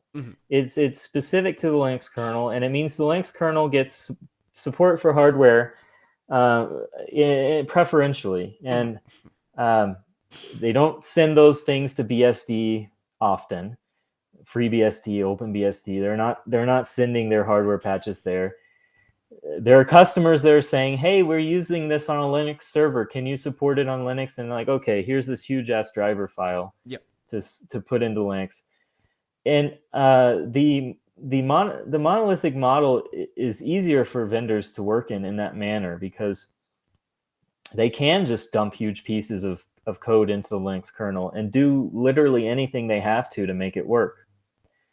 But in the long run, what that means is that these huge pieces of untrusted code are all living together in the same space. And because the information about the hardware is never public and is written by the vendor, like Realtek will write a driver for something where the datasheet is NDA. You can't read it, you can't distribute it unless you contact them directly for every instance, every copy of it. And that means that most Linux kernel developers are never going to see information about the hardware being handled by that driver. But that driver coexists in the same process space that they're coexisting in. It's a messy situation. And bugs happen repeatedly in this kind of situation, where drivers operate in ways that aren't expected. And this can especially be seen with the NVIDIA driver, which is it still lives in the same space. It's inserted into the process space, but it comes from separate code. This is a very, very strange model. It's almost like a microkernel, but doing the opposite. You have a process that is reading third-party code that nobody who created the Linux kernel is reading all the code that goes into the NVIDIA driver, unless you're talking about the new open source driver they have, which is still using like a huge 500 megabyte blob in user space to control things. So it's not really open source. They put this huge DKMS module into the Linux kernel, and it runs in the same code space. You have some modularity at the source code level, which I like, improving modularity, but you don't have any review of that code that goes in the same code space. So having each process be independent, sandboxed, each driver, each vendor, and whatever weird stuff they need to do has to be through a unified interface. It just really appeals to me. So do you see the monolithic design of the Linux kernel to be sort of a failing of the project, or more just a symptom of the circumstances it was made under, where, you know, Linus just made it because he had a CPU lying around and the monolithic design was the easier way to approach it, as opposed to doing a more microkernel design? Yeah, absolutely. There were, of course, the debates between Tenenbaum and Linus. They're very fun. And to be fair to both of them, I don't think either of them really understood the other one's position enough to talk intelligently about it, because Tenenbaum wanted to create a research operating system that would embody the microkernel spirit, and Minix is definitely that. Minix 3, amazing piece of work, and Linus created I think Linus is working more from a pragmatic standpoint of everyone else is doing monolithic kernels, so I'm going to do one too, but it's going to be open source. And that was the primary concern. So now it's built up so much momentum and there's so much involvement with the Linux kernel, it's impossible to change. And it's been that way for quite a long time. It would be impossible. And I don't think Redox is necessarily going to succeed in drawing in any kind of vendor integration. Like the vendors love this model because you can create Android devices and put a huge blob into the Linux kernel, and it almost absolves them of any open source responsibility, because if you look at like the blobs that these, especially GPU vendors, dump into the Linux kernel, it is some of the worst code I've ever seen. And there is no way you can look at that code and actually create a specification for the device from that code. Mm-hmm. It is too nasty and in many cases idiotic, and it often doesn't work. And so they're constantly going back to the board, all three of them, Intel, AMD, NVIDIA, plus all the ARM ones that are even worse, and I don't know what the ARM GPU situation is, but like Mali or whatever, they just, Broadcom, these companies, they are absolutely terrible about it, but it works for them. Mm-hmm. They are not going to switch to a different kernel or a different model. They're invested in Linux, and as long as people buy their hardware, that's what's going to dominate. Mm-hmm. And I don't blame Linus for that. He did it for pragmatic reasons, and Tenenbaum didn't have anything to demonstrate that had the same kind of force. So if you're going to say, hey, guys, look at Minix, it's possible to make a microkernel. Well, someone can just say, well, look at Linux. It has so many more devices supported. It has so much more software available. So maybe you're wrong.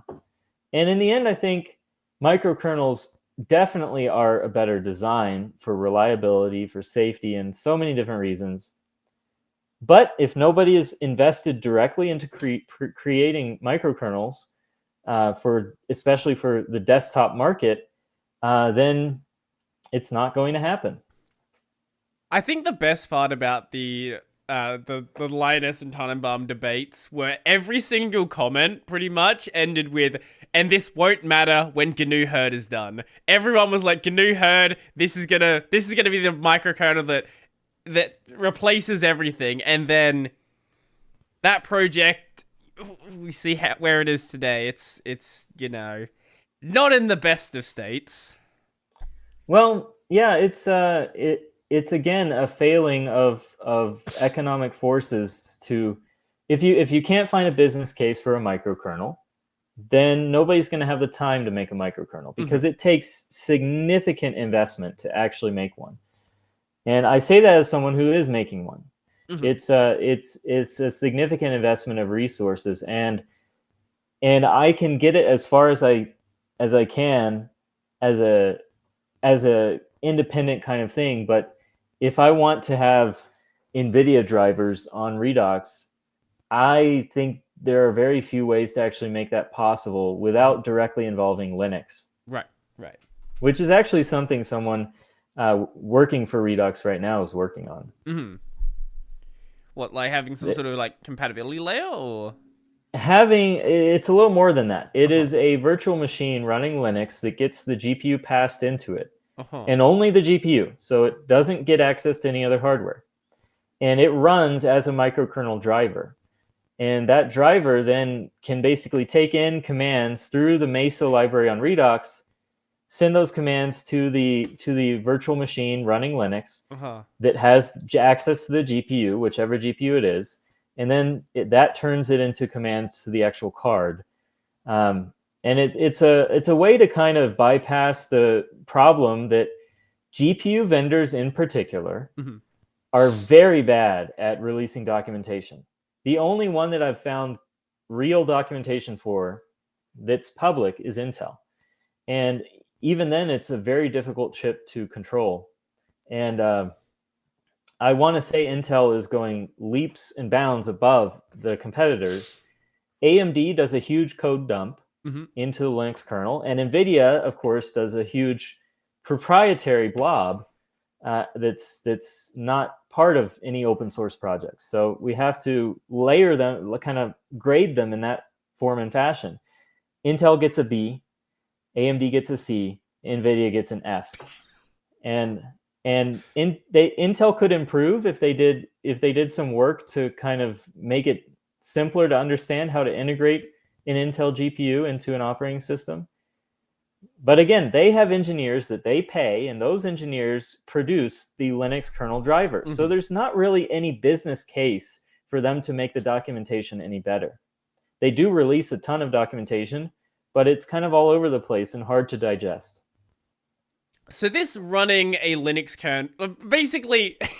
So let me just understand. So you're basically running at least the idea would be to run the entire Linux kernel as a driver, just to basically bootstrap the drive, the like NVIDIA driver or AMD driver, something like that. Yeah, it would be a customized Linux kernel. Right, So it right. would be essentially, yeah, it would be Linux plus a.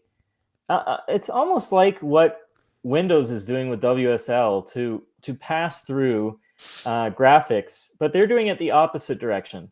So they have a driver that they insert into their Linux kernel that runs on WSL, and that driver takes in all the stuff from the Mesa library, going through EGL or whatever, and converts it into DirectX commands that are then sent to the Windows driver. And this is kind of a similar mechanism, but opposite, where we have Redox running as the hypervisor, Linux is running as a VM, Linux gets the GPU, Linux has drivers for the GPU. We are sending the EGL commands through to Linux, and the Linux Mesa library handles them. So our Mesa library would just be to forward those to the library running in the VM. And that potentially would give us perfect graphics acceleration on all the GPUs that Linux can support, including on NVIDIA GPUs, because we could run the NVIDIA binary driver on top of this Linux kernel. Huh. That's really cool. So, what sort of response have you had with Redox? Like, I know a lot of people were excited for you to be here to talk about this, but like, from your personal experience, like, has it been like a relatively positive sort of feedback you got from it, or yeah, just how's it all going? Yeah, very positive. But at the same time, it's really hard to find people who are interested in collaborating on this space because it is a low-level thing and it is a hobby thing. But luckily, we've gotten a few very good contributors and we've gotten enough donations that now we can do a regular program where every summer we have, and this summer we're doing 3 different people. We have people apply, and then we accept them, and we pay them a pretty good amount to spend the entire summer working on Redox. And I feel like right now it's at this kind of stage where we can perpetually advance on maybe one use case, like using it on a very simple laptop platform or desktop platform, and ignoring GPU acceleration for the meantime, just doing software rendering, which is still pretty quick if you're not talking about games. And even if you are, there are a few games that run pretty well on Redox with software rendering. Like I don't know if I can legally talk about some of them. I made the joke that every time I emulate Super Mario 64, I take my completely 100% owned by me cartridge and just put it on top of the computer. I don't actually do that, but I do own the game. But Nintendo doesn't agree that that's enough. No. You have to own the game, and Nintendo has to bless with their magic fucking, I don't know, process, like anoint with oil and tap with the fucking sword on both shoulders the console that you're using to actually run the game, right? Yeah. But Super Mario runs really well inside of Redox. The ported version, it's like SM64 EX. That one. Oh, yeah, the extra we don't like that to exist version. Yeah, but they can't do anything about it for some reason, which I think is great. I cannot ever bring myself to give Nintendo any more money. Like, I'm not going to buy a Switch. I'm not going to buy any games for a Switch. If there's a game on Switch that I want to have, I'm just going to find another one of the fucking 100,000 games that run on PC to play, right? Sure. How many games run on a Switch? Like 1,000 maximum. It's consoles have been getting worse and worse and worse in terms of the number of exclusives they have too. Which is fine PC by me. has so many Please release exclusives. them on PC. Yeah, I'm so happy that like PlayStation has got into releasing almost all of their exclusives on PC. Yeah, And they run on Linux. Microsoft realized that they finally own Windows and they can release Yeah. games on Windows. Now exclusives for them are just releasing it on Windows and on Xbox. Which, besides the Yeah, it's anti-cheat great. issue, which sometimes occurs, most games work. Like, you can just, if it's published by Microsoft, it's going to be Yeah, on absolutely. Windows, which is good. I can run it on Linux almost all the time. Mm-mm. There are very few games I haven't been able to run on Linux. Mostly VR stuff. And then there's Sony. It's like, hey guys, Yeah, let's have Final Fantasy 16 and fund that and have it only be on PS5. Which is they'll great. bring it in. They've brought in everything. Just late. But yeah, They'll learn. It'll happen eventually. But They'll learn. They did Spider-Man. I was really I didn't expect them to do that, but then they did. Then they brought in Uncharted, Last of Us, although the port for that sucked, but whatever. They tried. Yeah. God of War. There's a lot of games. Yeah, Sony has basically made it their method to port all of their popular titles to PC like a few months after, or 6 months or a year after, so they can saturate with sales. Except What Bloodborne. Really, oh man, it has to be coming. Yeah, I don't know what they're doing. Like, surely From Software wants to do Bloodborne on PC. Maybe like a Bloodborne Prepare to Die edition, or just something. Like, how have we not? How is Bloodborne, or at least like a PS5 like 60 FPS version? Like, how are we still stuck with 30 FPS Bloodborne? Yeah. Like, I don't understand. So there's a Twitter account. It's just is Bloodborne on PC. It has 52,000 followers. And as of 15 hours ago, they say, no, it's not been announced for PC. So. Oh, but there's plenty of people asking for it. It's not Twitter anymore, it's X. Yeah, I think if it's a Sony-developed title or a studio that they interact with a lot, they'll have more say. But for that, it would be up to the From Software to actually port it, which... Well, I would throw my money at the screen anytime any of these things come and they work on Linux. If they don't work on Linux, I return the fucking game. Well, there's a 2-hour return time on Steam, so I just return it. With Bloodborne on PC, I wouldn't even complain if they just did what happened with Demon's Souls, where it was handed off to another studio, because Demon's Souls was handled perfectly fine. Yeah, usually it's...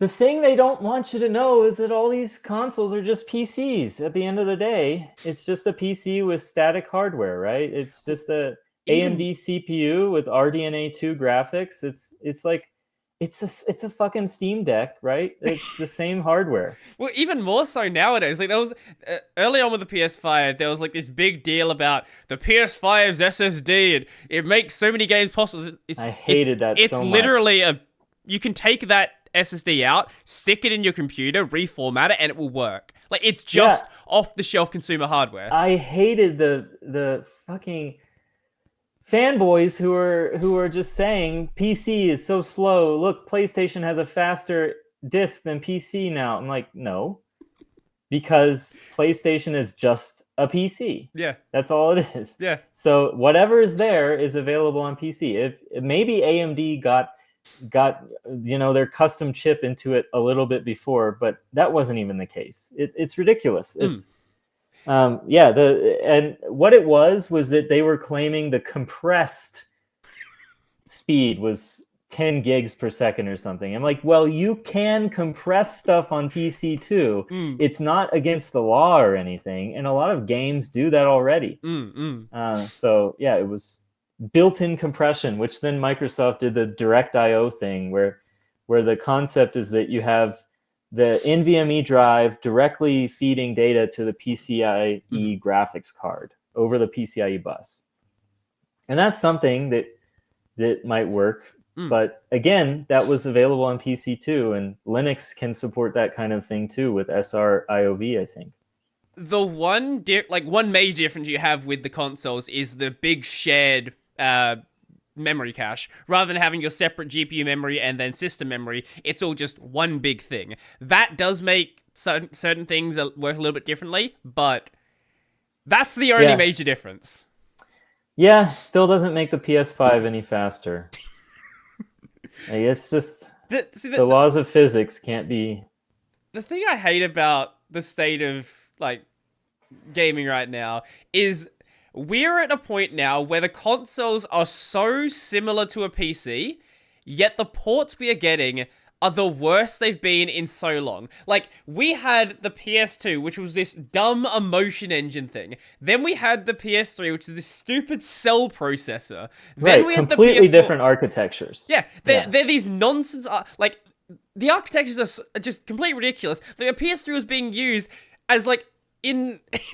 There's this story from years ago where I don't remember what organization it was, but they bought a bunch of PS3s and turned it into a supercomputer because of this ridiculous architecture that made no sense for game design. But now that we just have PCs, the ports are garbage. I don't know how this has happened. Well, I will tell you exactly why, because I know. Okay. Because they're so similar, Right. you literally click a fucking button and most engines will spit out a PC game. Yeah, that's fair. Will the PC game be good? No. Because you've locked down like the frame rate and resolution for the console, or you have one of the dynamic resolution changing things that they're using so that they can hit 30 FPS, but they change the resolution, right? You go from a very static ecosystem to one where technically the same code is really close to working on PC, but then you have so many things to account for. Like, you have users who want to run at 144 hertz, which I do. Yeah. You have users that are using weird aspect ratios, like a widescreen monitor. Or an ultra wide screen or super wide screen where it's like nobody's 32 connecting by those 9. to a PS5. Yeah. So game developers are pretty much targeting 1080p and 4K, and often they're using like the same code for both. So it's like, well, we'll just do the 4K path all the time and then downscale it to 1080p. Although really 4K on most consoles is upscaled from like some resolution in between 1080p and 4K.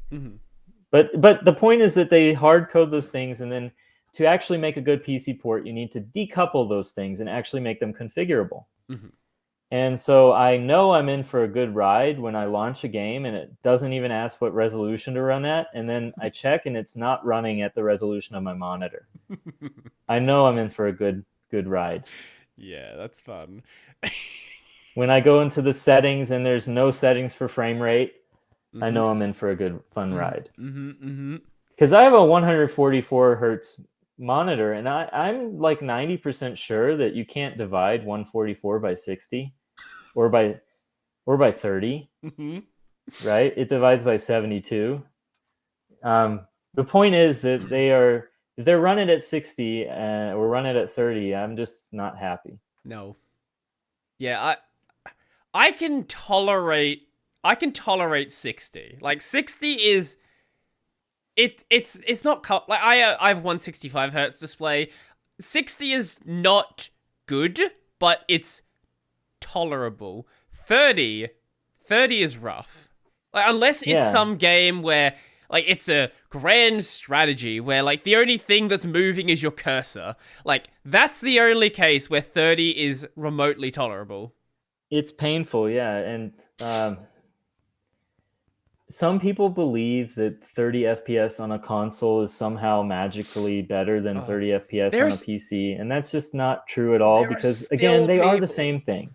There are still people that think that 30 FPS is fine. Like, there was a game recently, I don't remember what the game was, someone's gonna tell me, where like the Xbox One version, what are the current Xbox called? They're like, they were making a big deal early on that it was gonna run, I think they were saying it was gonna run at least 60, and then for the launch it was actually going to be running at 30. And there was all of these people in the comments being like, 30's fine, I play games at 30, it's great. Like, stop. It's probably like every single game that's been released for Xbox One in the past.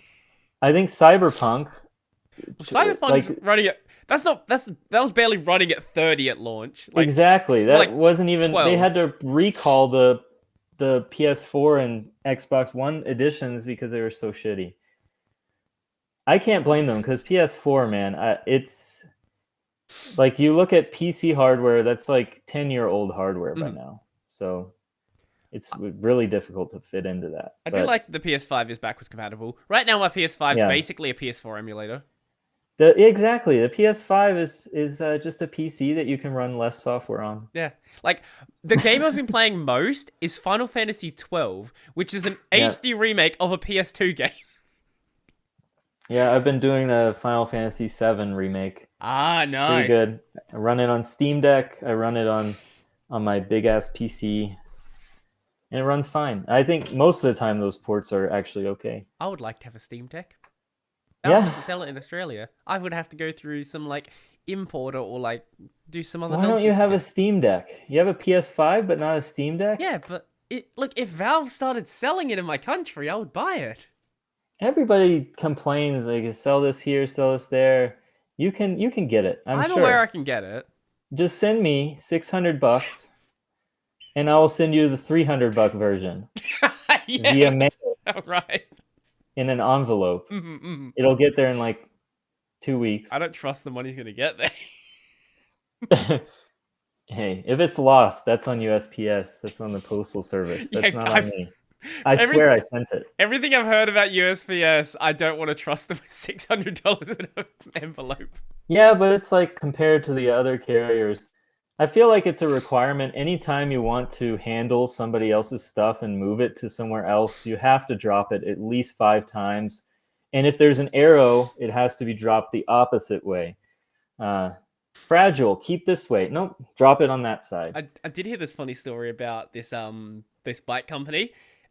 They were having like a ton of like breakages, and a lot of customers were really annoyed when they started shipping to the US. So what they did is change the box to make it look like a flat screen TV and put a picture of a TV on it. All of a sudden, their reports of damages went down by like 80%.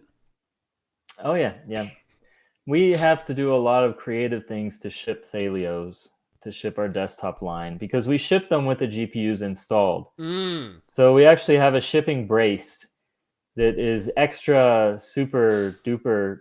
And we didn't used to have this, so there were issues where customers had GPUs that were pulled out of the slot, and like, how does this happen? Because we did drop tests, and the same things were not happening in normal drop tests. Like Mhm. the only way you can do this is if you drop it from 12 feet or drop it down a flight of stairs or some like ridiculously. And then we came up with a GPU brace. Mhm.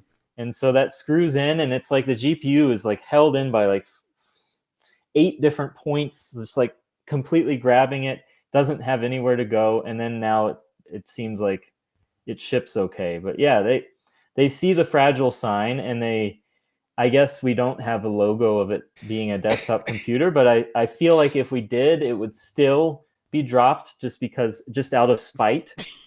Like some PlayStation gamer would drop this PC.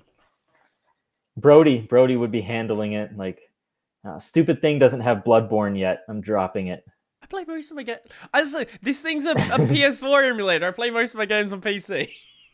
Yeah, I thought about getting a PS3 or something because it can run PS2, and if you get the right version, Right, there's yeah, like the 5 original different ones, versions. You have to get one of the fat ones that was the first one, and it actually has the hardware for a PS2 and a PS1, yeah. I believe, included in the same package.